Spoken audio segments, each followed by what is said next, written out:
ئەگەرچی تاوەکو ئێستا لە هەرێمی کوردستاندا ئامێرێکی تایبەت بە دیاریکردنی تەمەنی درەختبوونی نییە، بەڵام لەلایەن ڕێکخراوی سروشتی کوردستان و کۆمەڵەی کوردستانێکی سەوز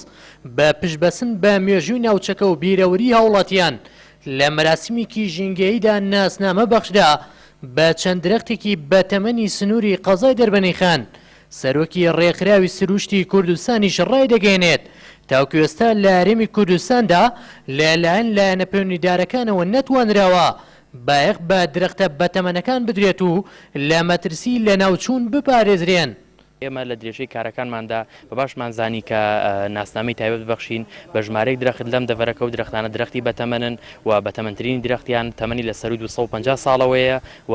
لە جۆری بەڕوە و کەمترین درەختیشیان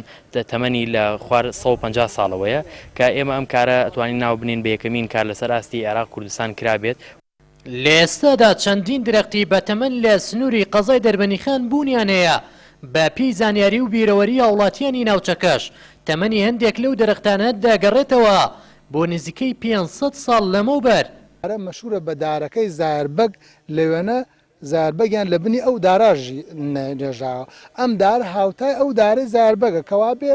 مێژووی ئەم دارە ئەگەڕێتەوە بۆ پێشی 500. سەرۆکی شارەوانی دەربەنیخانیش ڕای دەگەێنێت ئەو درەختە بەتەمەنانەی کە لە سنوورەکەدا بوونیان هەیە کاریگەریەکی گەورەیان هەیە لە زیادکردنی ڕێژەی سەوزایی لە ناوچەکەدا و دەشڵێت لە ڕێگەی دانانی پاسەوان بۆ درەختەکان هەوڵیان داوە درەختە بەتەمەنەکانی سنوورەکە بپارێزن. ئێمە وەکو سەرۆکاتی شارەوانی دەربەنیخان بەردەوام لە خەمی مانەوەی ئەو دارانە بووین کە مێژوویەکیان هێوە بەرزکردنەوەی ئاسی ڕێژەی سەوزایی لە دەربەنیخانەوە خۆشبەختانە ئێمە ئێستا لەم گۆڕستانین لە ماوەیەکی چەند ساڵە توانیمانە باخەوان بۆ ئەم گۆڕستانە دانین کە کۆمەڵێ داری تایەوە ئاوی بدەن و خزمەتی بکەن و دارەکان پارێز. ئەو درەختە بەتەمەنانەی لە سنووری دەربەنیخان بوونیان هەیە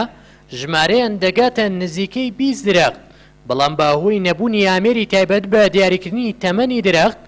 لە هەرێمی کوردستان نەتوانراوە بە شێوەیەکی زانستی تەمەنی درەختەکان دیاری بکرێت.